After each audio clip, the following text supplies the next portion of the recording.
સુરતમાં એક જ દિવસમાં 2 યુવાનોને હાર્ટ એટેક આવતા મોત થયા છે। પુણામાં 23 વર્ષીય યુવકને હાર્ટ એટેક આવ્યો હતો, જ્યારે ડિંડોલીમાં 41 વર્ષીય યુવક મોર્નિંગ વોક કરવા નીકળ્યા ત્યારે અચાનક ઢળી પડ્યા બાદ મોતને ભેટ્યા હતા।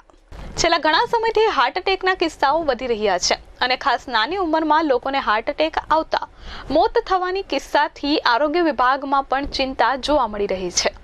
ત્યારે સુરતમાં વધુ એક નવયુવાનનું હાર્ટ એટેકથી મોત થયું છે। સુરતના પુણા વિસ્તારમાં રહેતા 23 વર્ષીય યુવાનને મોડી રાત્રે હાર્ટ એટેક આવ્યો છે। 23 વર્ષીય જય સાવલિયાને હાર્ટ એટેક આવ્યો હતો।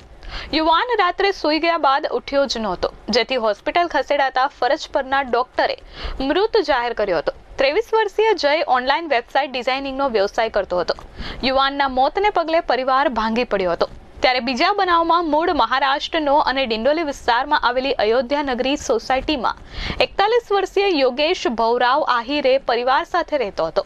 પરિવારમાં માતા પિતા, પત્ની અને ભાઈનો સંયુક્ત પરિવાર છે। પિતા રિટાયર્ડ પોલીસમેન છે। યોગેશ ટૂર એન્ડ ટ્રાવેલર્સ ચલાવી પરિવારનું ગુજરાન ચલાવતો હતો। રોજની જેમ આજે સવારે યોગેશ નવાગામ ખાતે આવેલા પાલિકાના ગાર્ડનમાં મોર્નિંગ વોક કરવા માટે નીકળ્યો હતો। મોર્નિંગ વોક કરતા જ યોગેશ ગાર્ડનમાં ઢળી પડ્યો હતો, તેથી આસપાસથી લોકો દોડી આવ્યા હતા અને તેના પરિવારને જાણ કરી હતી। ત્યારબાદ યોગેશનો ભાઈ ગાર્ડન પર પહોંચી જતા તેને ખાનગી હોસ્પિટલમાં સારવાર માટે ખસેડ્યો હતો, જ્યાં ફરજ પરના તબીબોએ તેને મૃત જાહેર કર્યો હતો। મારું નામ ભાવેશભાઈ છે। મારો ભત્રીજો હતો એ એક્સપાયર થઈ ગયો છે એને હું બીજે રહું, મને ફોન આવ્યો સવારમાં કે જઈને દાખલ કર્યો છે યુનિટીમાં કે, એટલે હું ગયો। પછી સાહેબે એમ કીધેલું કે એને રાતે એટેક આવી ગયેલો છે। કેટલા વર્ષનો હતો? 23 વર્ષનો હતો, જય ચમનભાઈ। એ વેબસાઇટ ડિઝાઇનમાં જોબ કરતો ઘરે। કોઈ પ્રકારની બીમારી એવું કંઈ હતું?